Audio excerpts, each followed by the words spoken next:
if we're avoiding that messy middle, if we're just sort of like trying to get the quick fix, the pill, the retreat, the, moving to wherever, then we're missing out on that opportunity to really get to know what our opportunity for growth is.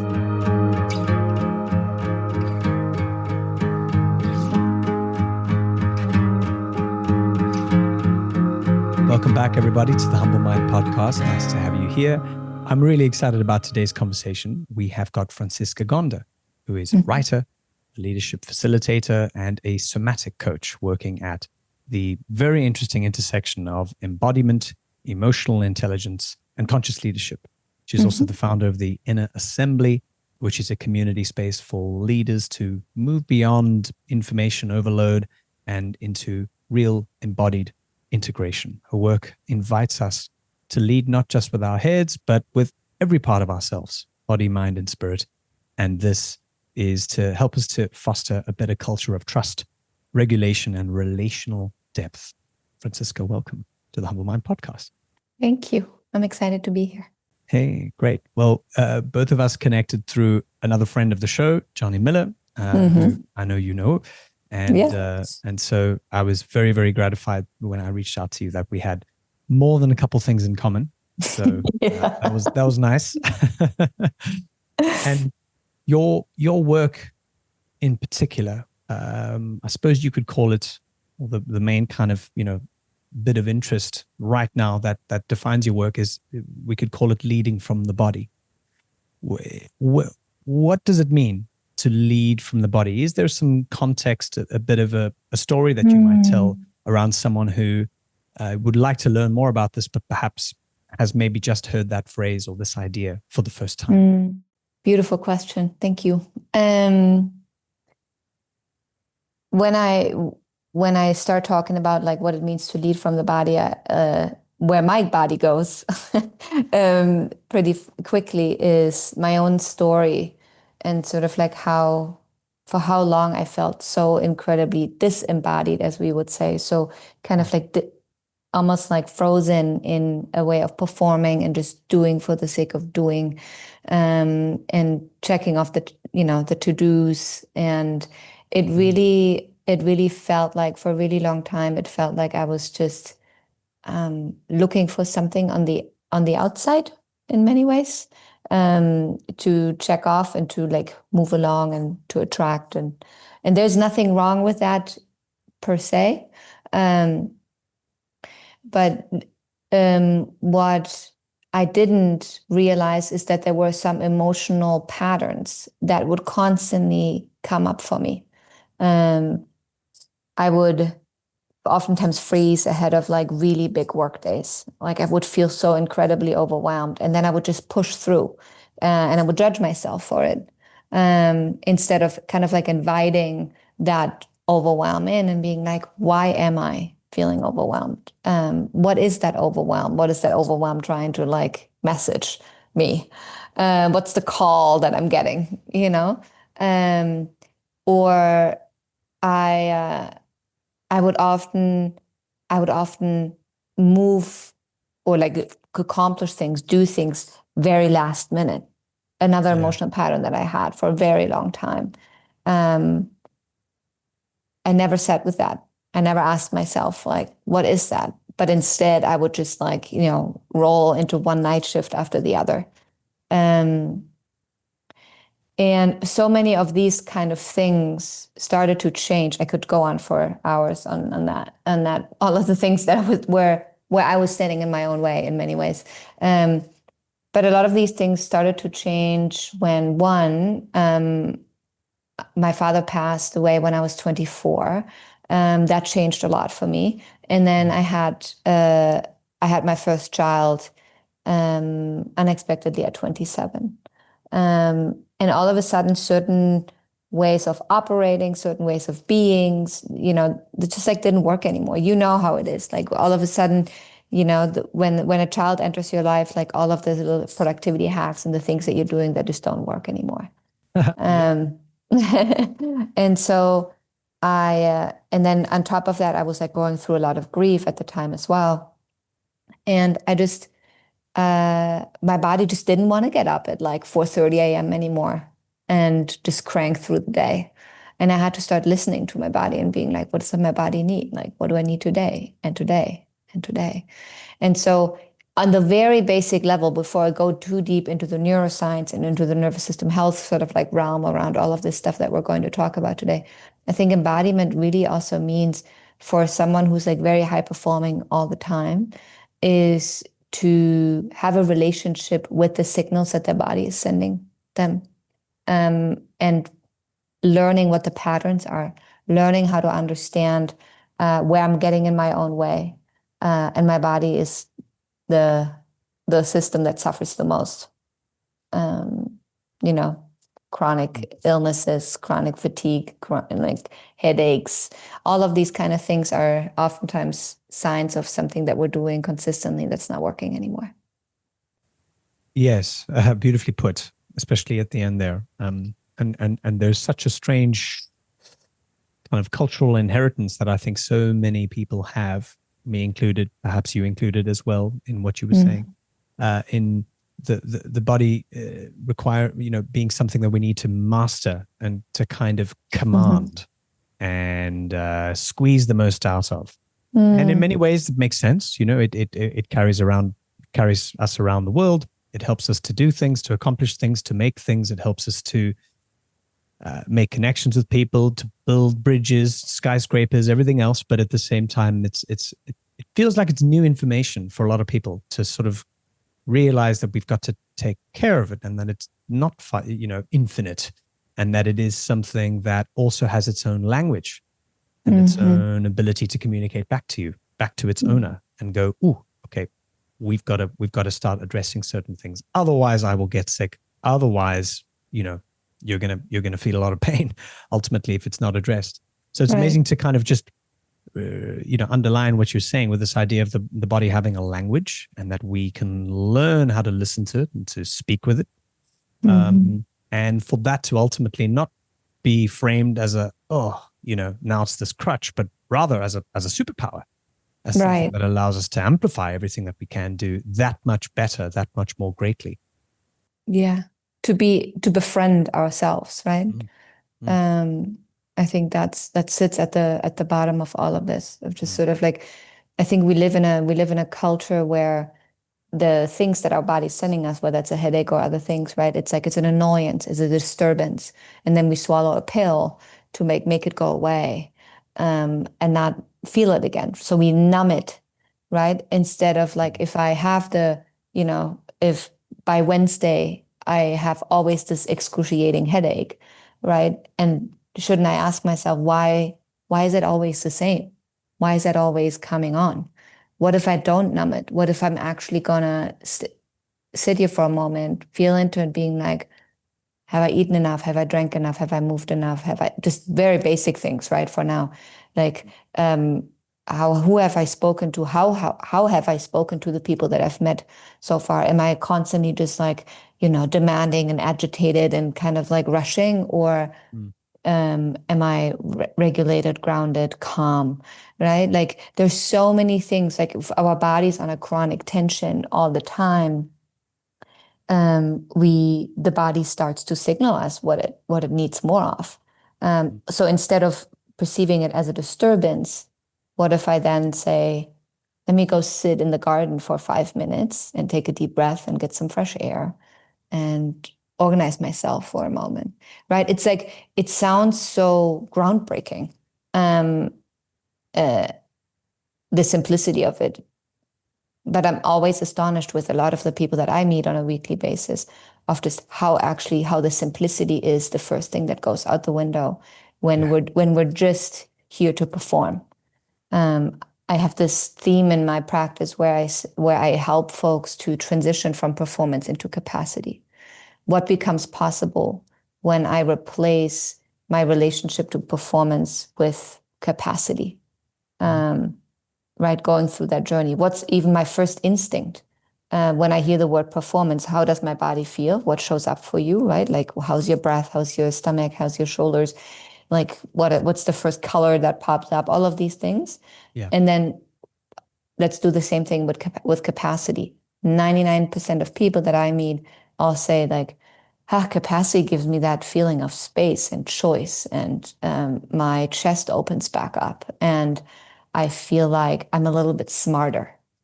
Right? Whereas performance, sort of like a lot of folks say, like tunnel vision, like I feel sweaty, I feel hot. Right? All of these somatic, so physical sensations, tell us something about our relationship with a thing. In this case, performance or capacity.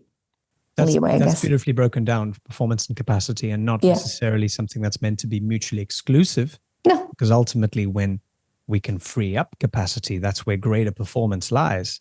Yes. But there's a belief shift that first needs to be, well, I suppose, be broken. Right. And the belief shift helps us to shift our bodies too, right? Yes. And the other way around. Like, if we feel better when we hear the word capacity, how do I integrate like elements of capacity into my everyday life? Will that help me to start feeling better, leading better, right? Will I give that capacity also to others because I know how good that is for me and for myself? Right? Those kind of things. So when we start to understand how things make us feel, we also have a greater capacity, quote unquote, for what we want for others. And I think that's where the leadership element kicks in. Yeah. That kind of natural extended empathy. Yeah.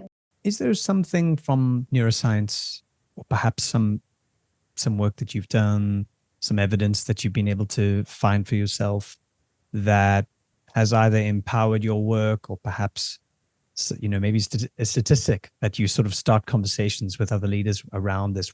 Is there something there that helps people to sort of realize that these aren't just the kinds of discussions we have on the weekend, as secondary kind of considerations outside of what I'm here to do in my career, but rather, bringing it back to the fore with the kind of thing that brings your attention to what needs to, is there something there that assists you in that conversation? I love that question.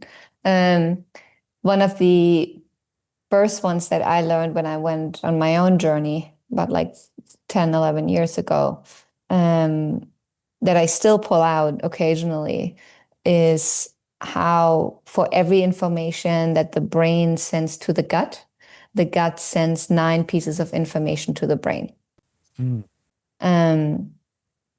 And I oftentimes afterwards, I'm just silent, being like, what is it that you hear when I say that?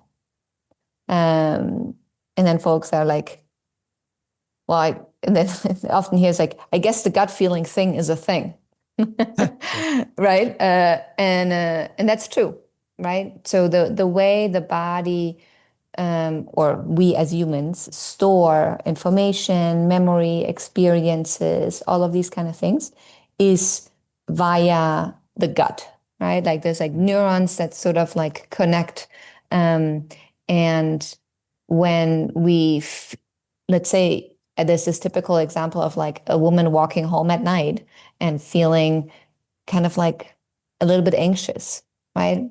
There's this feeling that you can't explain. Nothing is happening, but the body knows something that the mind can't connect to yet. And so you start walking a little bit faster or whatever it is, right? Or you're calling someone. And that type of reactivity is wisdom, right? Whether it's good wisdom or bad wisdom, I'm not going there just yet, but it's wisdom. For the body, it's just wisdom. And in the leadership capacity, some of these memories that are getting stored in the gut can either support us in our roles or they bottleneck us. So if the kind of memories that have been stored are traumas, right, then they might make us move away from people. That might make us extremely reactive, right? If we have a historically a traumatized relationship with authority, let's say, right?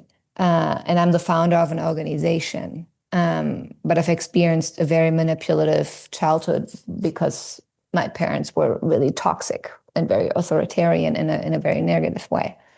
the chances are that I have a very distinct relationship with control. And I don't want to give up control because I don't ever want to feel that way again. That might mean that, the way you're managing is more on the micro side of things. At a certain stage, that might impact the way your company can grow because you're not getting out of the way of people that you've hired that are actually really good at what they're doing. Right?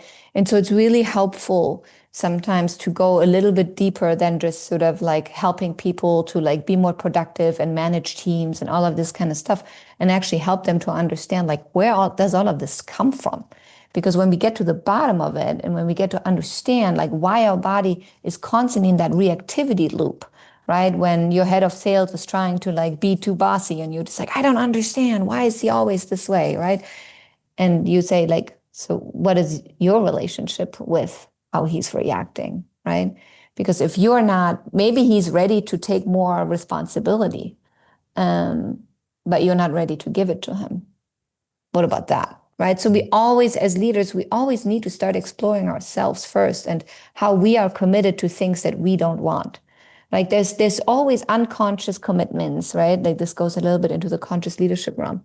There's always unconscious commitments that we're making to things that we actually don't want, just because they're kind of programmed into our system. And the programming is oftentimes just somewhere, stuck in our bodies because of the way we've learned to behave when we didn't have any other choice. And perhaps also certain self-protection mechanisms have been part of. Yeah, that's it. I mean, forming a new story, about who I am, I'm here to do this. I'm good at that. I'm not good at this. And, those are the sort of the boundaries of my personality. And that's kind of who it is. And it's written in stone. And the idea of being able to influence those things that otherwise seem hard-coded, I think is still quite a big thing for a lot of people to swallow, not just leaders, not just.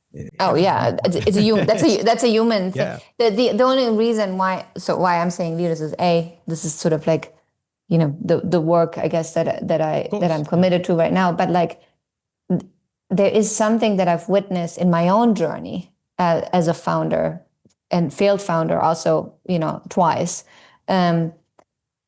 where the level of exposure that a founder or a leader or someone who just takes ownership over the things that are going on in their lives, parents included, okay? The level of exposure that we have to our bottlenecks, to the things that, is so much more rapid and so much more ever growing because we're kind of like sitting at the frontier of quote unquote society, right? We're always trying to push the boundaries of what's possible. Which also means we're pushing the boundaries of what's possible for us, right? We're constantly in a stream of capacity building within ourselves. And so for that, we also need to have a practice that makes us aware of our inner limitations. There's nothing wrong with that. It just means that in order to be of service to others, we got to be aware where we're standing in our own way. Yeah. So, yes. And you've sort of inspired me to ask a question now, just out of my sort of rest of my flow here, but which is, do you think that something like the future of work with the addition of artificial intelligence in the workplace will somehow, in some way, allow us to find the type of productivity gains that we get from using AI, so that time, instead of being reinvested into the business, can go into, maybe a wellness hour every day, I hope so. Have a lunch hour, maybe, at 3 p.m.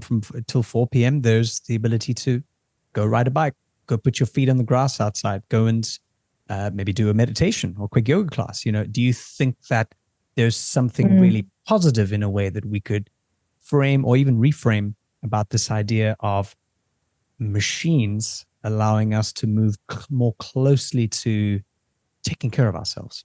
Or is that a fantasy? What do you think? Yeah. I often wonder that too, of like, if that is like, I'm such an optimistic kind of like opportunistic kind of person that, I think I also tend to romanticize. Opportunistic optimist. I like that. Yeah, exactly.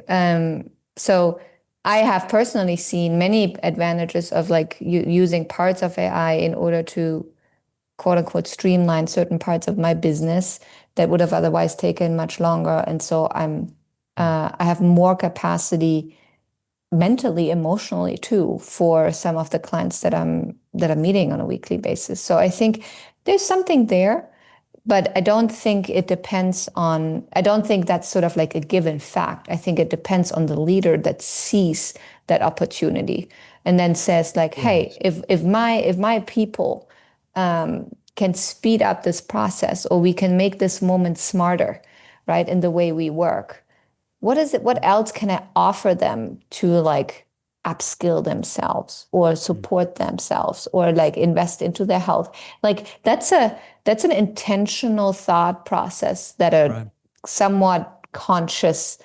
human/leader would have.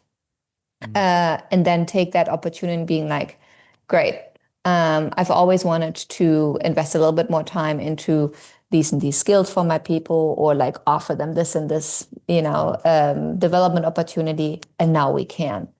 I think at this current moment in time, and I speak from experience here, given some of the people that I meet, there's more anxiety around like what AI is going to do because of how many employees are scared they're going to lose their work.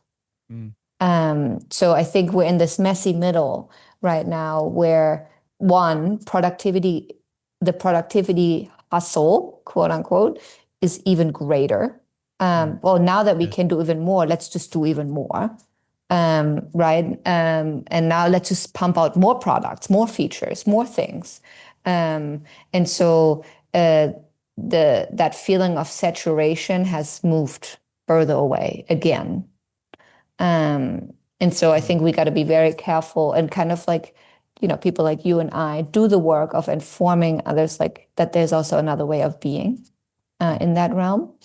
And then the second piece is also a lot of employers are currently also thinking about how do I upskill my people so that they still have a space and place inside of the organization. There are like a lot of people a lot of leaders, team leaders in particular, that are very afraid that their team is going to lose their jobs over the next 2 to 3 years.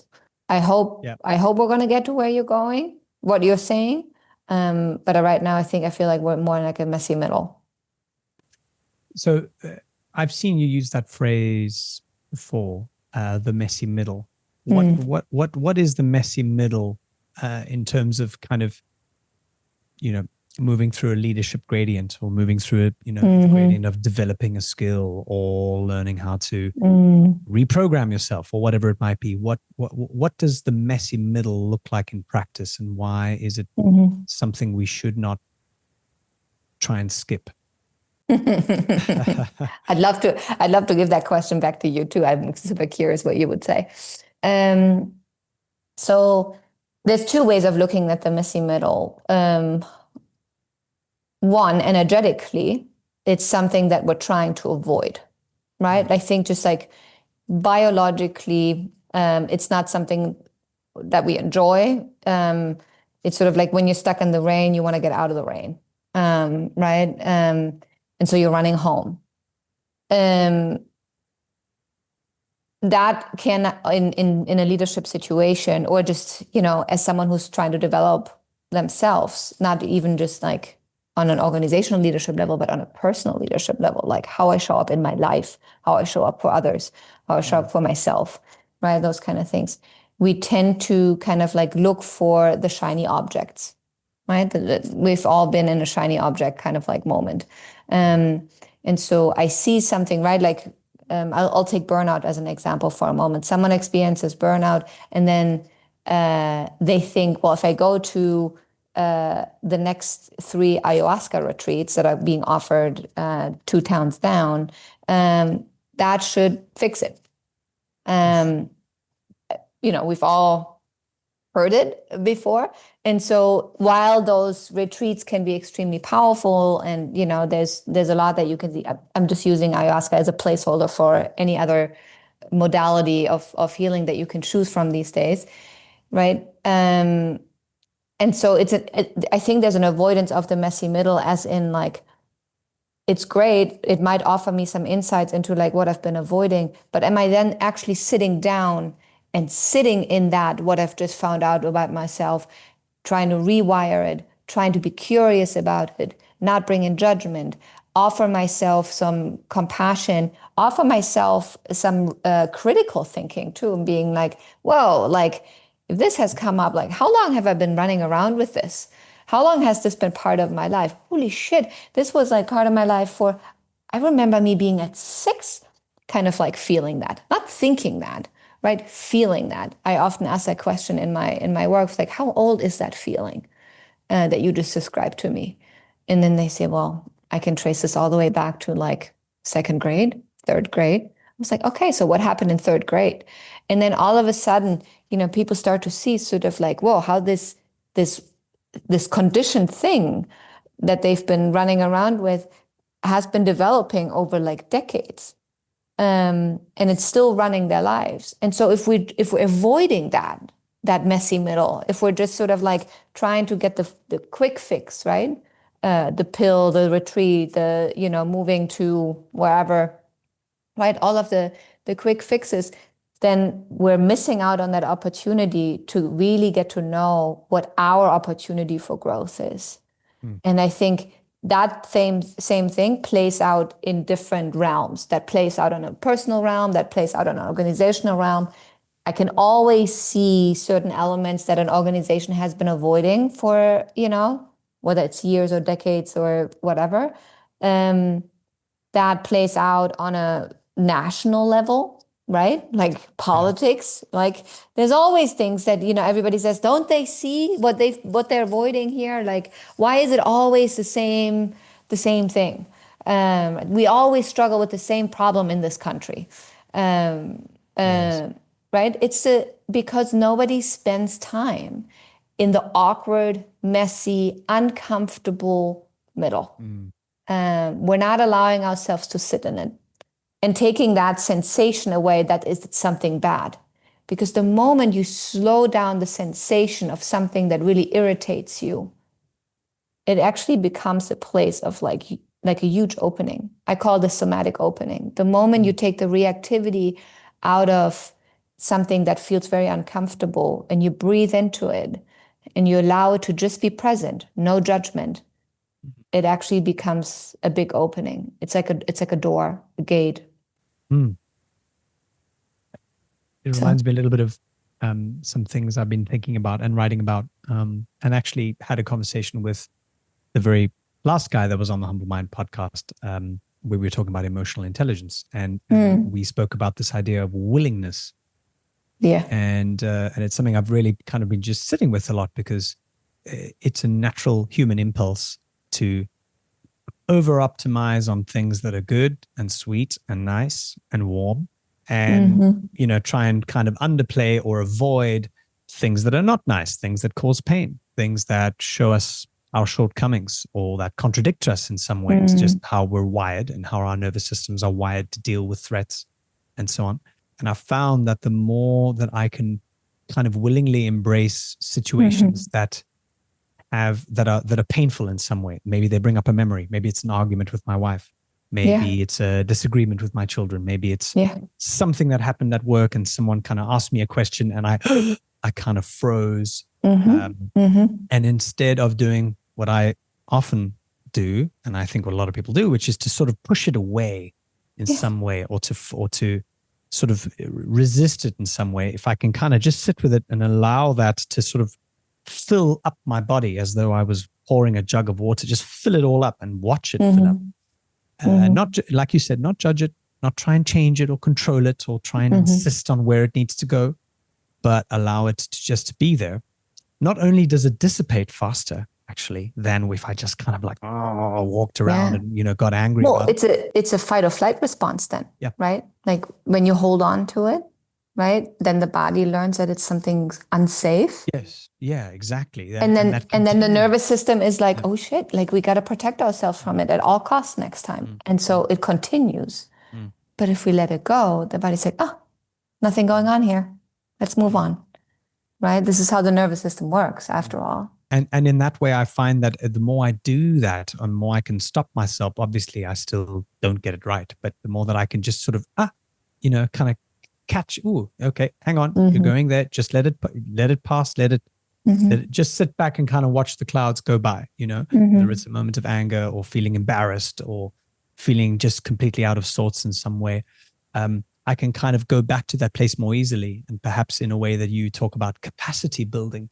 Yes, that's it. Build that capacity to do that and to be with time, it, to be with the uncomfortable. Even maybe allow for the capacity to handle even bigger bits of things that I'm trying to work on or trying to work through, or perhaps that need to, need that space to be felt through, and then for there to be something that I can realize or understand or discover about myself, which there always is. Always. So I can attest to the messy middle. Yeah. There's another element of the messy middle is also that when we look at it from a somatic/nervous system standpoint, the body needs a certain set of repetitions in order to change. Right? Like we've all read like things like 10,000 hours and, those kind of books. And there's something true to it, because the body needs to know that certain things that you're trying to change are actually changing, or are actually safe now, or actually feel good now, or right, like something that has historically felt like scary or uncomfortable, right, is now something that you're not trying to avoid anymore. And so we see with people who are trying to change, there's the set of people that are like consistently practicing this new way of being, right? I always refer to leadership as not as a role, but as a way of being. So I often lead with like, leadership is a way of being, not a title, not a role, right? And so for that, we need a consistent practice of doing the same thing that we're trying to change over and over and over and over again. And a lot of people get stuck in that messy middle, getting really frustrated of how long it takes, getting really frustrated around like what happens, right? When you're opening up that can of worms, right? Of just trying to change something, all of a sudden he's like, oh my God, and there's another thing, and there's another thing, and there's another thing, right? And so acknowledging that there is a messy middle, sometimes it's a few days, sometimes it's weeks, months, or years, depending on how severe, especially if it's trauma, right? How severe it is, like not giving up, and always remembering, like I'm training, I'm nurturing myself to be the way that I want to be, and so that I don't get stuck in that messy middle. I see this with clients a lot who like really feel the frustration and the annoyance almost of just, how long does this take? And why is this not fast? All of these kind of things. And I think for us as people who hold these people, it's important to really say, like, give it all to me. Like, I hold it with you. It's okay. Let's get the frustration out. And then let's remember, this is the messy middle, right? There's an awkwardness. Like, we see this with our children who are trying to like learn how to walk, right? And then they fall and they fall and they fall and again and again and again. They don't think about it. They're just like, they know there is an instinctual sort of like resilience built into their desire to walk. And they will walk. They know they will walk. And so I think we've lost that sense of instinctual knowing, right? We've lost that in our very like fast and immediate gratification kind of driven world. Like everything has to happen immediately. Everything has to like be there right away. Nobody is willing to actually say like, I'm here to unfold as a human being for the entirety of my life. And I'm actually loving it. I'm loving what I'm seeing. I'm loving the changes that I'm witnessing. I'm loving like what I'm capable of now versus a year ago. What an adventure. Yeah. What an adventure, right? And becoming / unfolding into the roles that I that I've chosen to be in, and not the desire that I need to be perfect immediately. It's I don't know who came up with the idea. I say this to my kids all the time. It's like, guys, I don't know who came up with perfection, but it's not a thing. It doesn't exist, right? Like scrap it out of your system, vocabulary, whatever it is. Somebody like, sue that guy. Yeah, somebody sue him, please. Him, her. It's funny that I said him. Sorry. Yeah. Who knows? Probably was a guy. Probably was.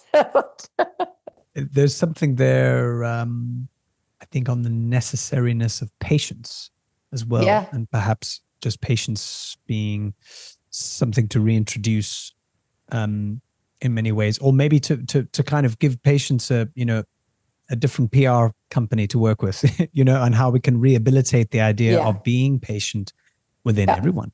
And I think that, in businesses, especially bigger organizations where there's bigger teams, bigger departments, lots of different kind of levels of leadership as well. There really is a kind of almost like a premium put on everything being done fast. And there's many good reasons, many good organizational reasons for things to have velocity, to have urgency, to be able to manifest something quickly, to sell that out, to get a customer on board, whatever it might be, to do something quickly, because it's necessary for the organization's nervous system to be able to continue to sustain itself. There's a premium on speed, but at the same time, for an individual, there really is a premium on being able to rediscover patience. Or rest. Or rest, absolutely, which are two sides of the same thing in a way. Absolutely. The self-permission that you can give yourself to sort of feel that, okay, I can actually be patient.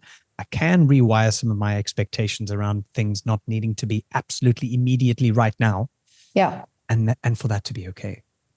That what you're saying, what that inspires me to say is, I think the biggest challenge that most companies face is not speed, but the perpetual, never-ending speed. Speed is not the problem. Stress is not the problem, right? None of these things are actually problems. The problems is when we sustain it for prolonged periods of time. So I think what we've lost as humans, and as a result lost as organizations, right? Because organizations are still run by humans, so we still have to look inward, right, to figure out what the problem is that we're not running businesses or ourselves seasonally. I often hear myself saying, like, you're in a perpetual summer.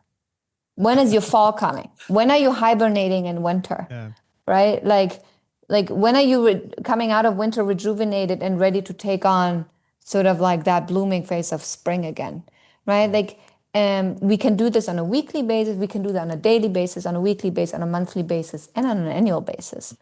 Right? Like businesses, it's like we would call it in the corporate world, we call it sprints. Right? Yeah. I always say, it's like, what does your team do after sprints? Well, we just keep going. Okay. So what about, right? There's another sprint. There's always, right? So what if the days coming out of a sprint are days of reflection, digesting, understanding what worked, what didn't work, and kind of just giving people a moment to just breathe and making that a cultural essence, a cultural element, a non-negotiable, where people know, like, I'm actually allowed to exhale. I'm actually allowed to go home at 4 and be with my family in the days coming out of a really intense work week.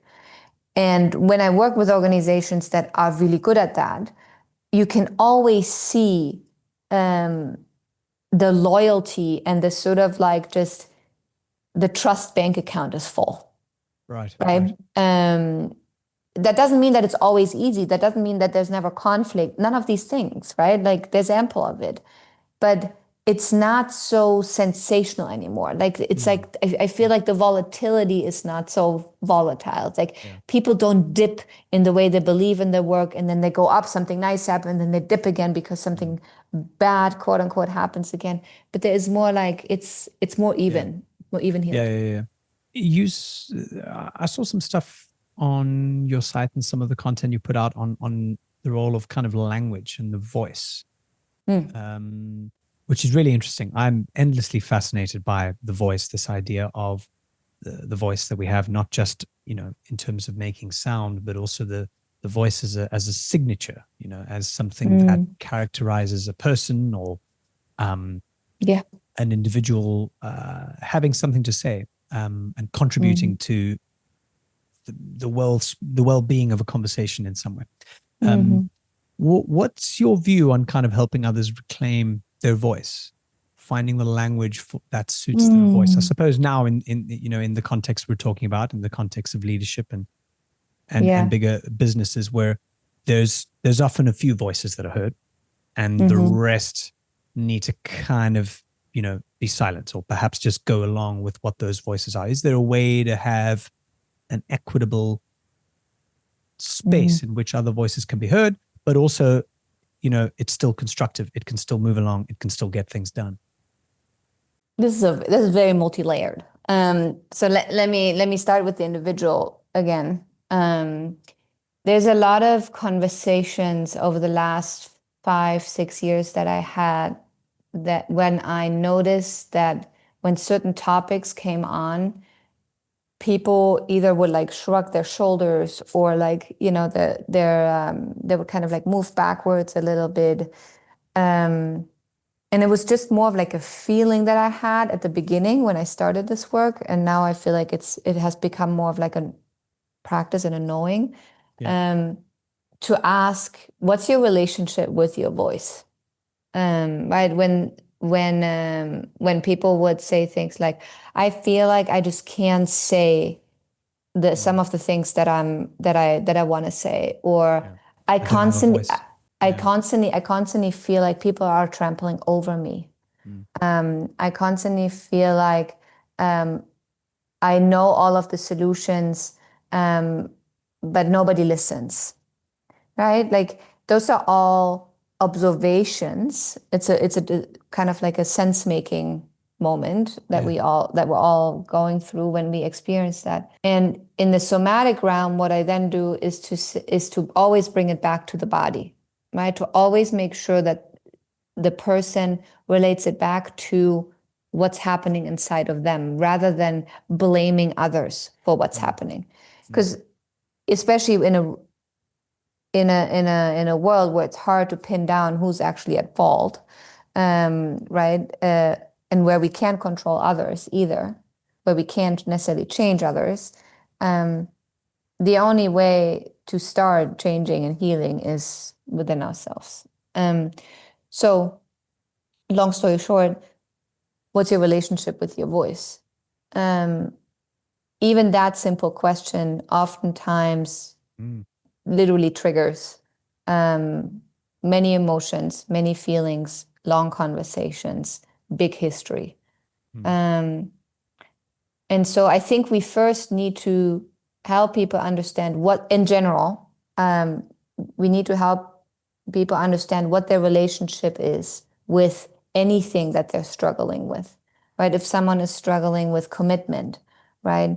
How do we change that relationship? If someone is struggling with responsibility, we need to help them befriend that or change that. If someone is struggling with saying things that need to be said, right? Same thing.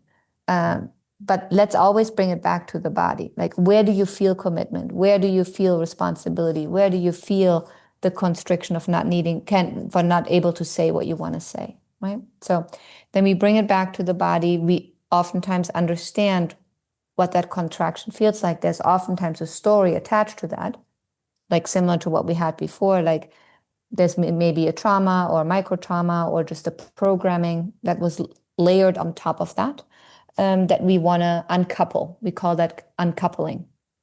And that oftentimes gives access to new possibilities. If I then have a less sensational relationship with what happens to my voice when I'm in a meeting, in a boardroom with my parents, right? Whoever, I can relate to the contraction, let's say, that I'm experiencing more, rather than being at the mercy of it. So what I want is to actually observe how my throat might be tightening and not react to it, but being like, I can feel it, I can witness it, It's fine. Nothing happening, right? What would it mean to move the needle 20% today? And say something that I've always wanted to say, but I've never said it. Just 20%. Why 20%? Because we also don't want to overwhelm the nervous system. We don't want to overwhelm the nervous system so far that it fires back, and it's way too much, right? Nervous system capacity. I don't have the capacity to actually hold the sensation of like just bombarding the other person with like all of the things that I've always thought about them, right? So let's practice it. Let's nurture that new capacity step by step, 20% by 20%. And from that place, I believe our leadership responsibility is to grow into someone that says the things that nobody is willing to say. Most of the time, we have environments and organizations where many things are happening, and the intangible element, like how people are feeling about it, how people are relating to it, is something that always gets buried in the sort of like day-to-day hustle. You walk into a room, the air is really thick. You can feel that the energy is really off, and nobody says anything. What would it mean for you to be the one saying like, well, it seems like everybody's feeling a lot today. Should we take a moment and just arrive? Maybe just be silent for a moment, take a deep breath, whatever feels contextually relevant. Some organizations are ready to take a deep breath. Some organizations are just ready to be silent for a moment. Some organizations are just ready for a little bit of chit chat, right? It depends a little bit on the organizational nervous system too, of like what people are ready for. But I think leadership, especially in 2025 and beyond, where automation and the transactional type of leadership is more dominant than ever, I think we need the type of leaders, we need the type of people. By the way, leaders doesn't necessarily mean like, the person sitting on top of the organization. It means like people who feel the readiness to claim something and say, I'm going to be the person for it. I'm going to be leading that change. I'm going to say things that need to be said. That's a very useful way to frame leadership, I think. And a very refreshing one to kind of connect it back to what it should mean. Yeah. Which is not just to it's a way of being. Manage performance reports or to kind of tick a box necessarily, but to be the one to take up the mantle of certain causes or important conversations or conversations that aren't being had. To be the voice, perhaps for those who don't or can't find a voice for themselves. In a way, that's what it means to lead. And I think an important way to see leadership as a responsibility rather than a privilege, or rather than something that is sort of entitled, or that everyone is also cut out for. Not everyone is, and that's okay. No, not everyone is. No, and there's a glorification of leadership, in a way. There's a glorification of kind of being the king of the hill, and this is what I look like on Instagram, and this is what my pay package is, and blah, blah, blah. But obviously there's all the other sides to it, the shadow sides we don't always see, but it's also something that I think not enough people stop and realize, do I actually want that for myself? I'm told I want it, but do I? That in and of itself is a conditioning, right? That we're all conditioned, that we all need like the great degrees and all of these big things in order to be someone. One of the things that I say to my eldest a lot at the moment is like, who's very much like, he doesn't struggle in school, but school is not necessarily the place where he comes alive. We've already taken our kids out of like a public school system, and they're like in a more like sort of like collective learning environment. But I say to him, like, you don't need to go to university. You don't need to like do anything. You need to figure out what you're incredibly good at, and where you say, I want to get better at it. And maybe that means you want to go to university. Maybe that means you're going to go do an apprenticeship somewhere. Maybe that means you're going to walk up to someone that you really admire and being like, can I work for you? But for me, to like give my son that choice to kind of like figure out and like be on that journey with him. that for me means like, that is leadership to me. Like my son, my son is like extremely good at art, really talented. Maybe I am as a parent, as a leader of him, right? Quote unquote, in the idea of, maybe I would waste his time putting him and telling him he needs to go to university. If he instead like could maybe go and, do a residency somewhere and thrive and become an artist much earlier than he could, because he's not stuck in a building for the next 4 years. And again, like I loved my university days. I love what I gathered there. Like, but I don't think exactly. And that's the point, right? Like I think we need to get better. And it starts with raising children, right? It's sort of like seeing what they're all cut out to do and who they want to be and why they're here. There's like 3 questions that I give to every single client before they start the journey with each other. It's like, who are you? Why are you here? Where are you going? Right? And just for people to sit with it, to reflect on it. And it's so fascinating. I don't give what comes out, because I don't give them like, hey, this generally, like, why are you here on planet Earth? No, like sometimes they respond with, why are you here in this coaching relationship? And then I know, okay, they really just like, they really focused on the here and now, right now. There's something that really needs to happen quickly for them to like feel like there's momentum. But when I see a client who's like, so why am I here? Like on planet Earth, why was I born? Right? I'm like, okay, so there's someone who's asking for a bigger why in life, right? So I need to like make sure I go on that journey with them and satisfy that need for a bigger picture. So we work on like bigger picture a little bit more, on like the bigger picture of your leadership. Why are you here? Like, what is your role in this moment in time, right? And for them to be connected and then go granular. And so I think there's a lot that we can learn by just witnessing people the way they are and picking them up right there. Yeah. Is there something kind of, when I say practical, I don't mean, just something kind of silly, but a practice perhaps that someone might want to try even after listening to us talk, or something they could put into practice tomorrow, with their team, at home, within their small business, that you feel is something that is effective enough to allow them to feel like they can stay consistent with it, because it's always about consistency and repetition ultimately, but also enough for it to not feel like it's too out there, or that it's too sort of, or unfamiliar in some way, because we stay away from things that are unfamiliar, that we can't.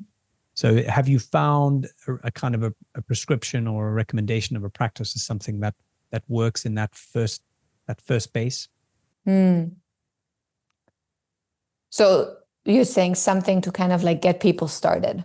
Yeah, I suppose I should have said like specifically around this idea of somatic leadership, from or with the body as a tool, the body as an advantage, and how to begin to learn and to study what's going on and make some of these larger changes possible just by starting on something today or tomorrow. Yeah. So I think at the very beginning, foundationally, what we all should understand, this applies to every single human on the planet, is what is your most dominant survival response? So we have freeze and fight, right? We have fight or flight, and then we have freeze. We have fawn, which is people pleasing, right? And funny enough, what we know the most is fight or flight and freeze, right? Those are the sort of like the more popular ones. Fawn is actually the one that was added much later, because it's the most dominant one for a lot of women, and women were never included in the research when they were investigating survival responses. So the reason why I say that is it tells us, again, how important it is to also go and experiment with yourself on understanding like maybe it's also a mix of things, right? I don't think this list of fight or flight, freeze, and fawn is exhaustive. So go explore, right? But what I'm trying to say with that is like try to sort of like either visualize your week or reflect on a week, depending on, you know, where you see more friction happening or friction happened. And close your eyes and kind of like take a few deep breaths and then feel into some of the interactions that you have with people on a weekly basis. And what happens when you experience conflict? What happens when you experience frustration? What happens when you experience someone who's not listening? What, like, you know, things that just go and like write a list of things that you like from an emotional pattern standpoint, kind of like experience on a weekly basis. And then try to feel into your body what happens in your body. So for someone who might experience freeze, right? What they might feel is they close their eyes and what they see is, I get really quiet. I kind of just don't say anything at all. I just nod, right? That's sort of like freeze plus fawning. I get really agitated and aggressive, fight. And then when I leave the room, I'm completely exhausted, right? Which is oftentimes a sign that the nervous system just went into overdrive and it doesn't have the regulatory ability to kind of like move back into homeostasis, which is a topic that we haven't gotten into today, but maybe on a second round. And so just try to explore how you navigate the world, literally. Like, what is your first instinctual response? Do you get really cranky, really agitated, really angry, right? Do you just kind of like don't say anything, get really quiet, dissociate from your body? People are like, hey, are you still here? Are you still here? Oftentimes like, you know, major freezing plus dissociative behaviors. And when we explore that, try to like feel into what would happen if you would start to thaw that. So like literally like thawing, that the idea of like melting. And just like go close your eyes and kind of like feel like what would happen if I would just have that melt and it would not need to protect me anymore. There's like a few steps that I would in a session would take in between. I would sort of like, hey, what is it? How is this survival response protecting you, and why was it important for such a long time, right? But if you just want to entertain the somatic element, right? How would it feel to thaw that and be like, what if I don't need it anymore? And then entertain, how would that change the way I would want to engage with some of the people that I'm like really challenged by on a daily basis? Yeah. This is not easy, not simple, but it's a very important foundational element. Like understanding what our sort of like core survival responses are and how they're getting in the way or not, right? How they're getting in the way of who we want to be, how we want to lead, the relationships that we want to have. That, by the way, like family, friends, work, community, doesn't matter. You can apply that anywhere. I just apply it to the leadership environment, but this is applicable anywhere. Yeah, definitely. Yeah, it's a great recommendation. And I suppose also to add to that would be, which I think would be useful, is that just a dose of some willingness to be surprised along the way too, because it's very easy to maybe begin to pay attention to some of these things, like what, you know, how do I respond to this, or what is my normal approach to that, to a conflict situation, to something that makes me feel uncomfortable. And for the brain to kind of get in the way of that. Yeah. Because it doesn't want to admit, or it doesn't want to like, no, well, you know, and to kind of, you know, redirect the river of the story so that it ends up being something that's more kind of comfortable, and that, no, you see, nothing needs to change. You're fine, you know? One of the One of the things that I love the most about what you just said is like, it reminds me of the power of curiosity. That's it. I personally believe that curiosity is the greatest force of healing in the world. If we would all, engage and lead with more curiosity, we wouldn't have a lot of the global problems that we do have. And so just to even recognize, like when you start this exercise, to be like, I just want to be curious, right? Curiosity for me in my body is very playful. It's joyful. There's no right or wrong. I feel like I'm in my 9-10-year-old self, right? That just like is having a good time and is like, kind of fascinated by something. Unattached. And you're fascinated by something too, right? At the same time.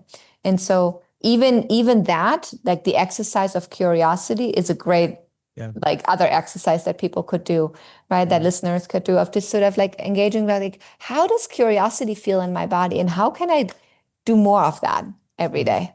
How can I access that? We often talk about somatic markers, right? When something is a positive experience that we've discovered, we want to mark this in our body. So for me, for instance, curiosity sits sort of like but sort of like in my chest and around my sternum, kind of like in that, right in that area. And so what helps is either to put your hand there or to just really mark it in your mind, right? For people who are not as somatically attuned yet, like saving it in your mind is a first good step. And then when you feel like you could really use some curiosity, get in the habit of like, touching that point and being like, this is how I can access it. Because the body loves saving things in different parts of our body and then pulling it out when I need it. And so it's that could be a cool exercise too. Yeah, beautifully said. Yeah. And yeah, I'm also a fierce guardian, a curiosity warrior of the need to be curious and all of the things that it brings forward. It's why you ask so many good questions. Yeah. I'm also a big believer in the power of community, not just for the obvious reasons, but also in this space as well, where there's the ability to go and do some of the invitation you've just given, which is to do some of the initial self-exploration and to go, okay, that's interesting. That works like that. I didn't always pay attention to that. Now I know that.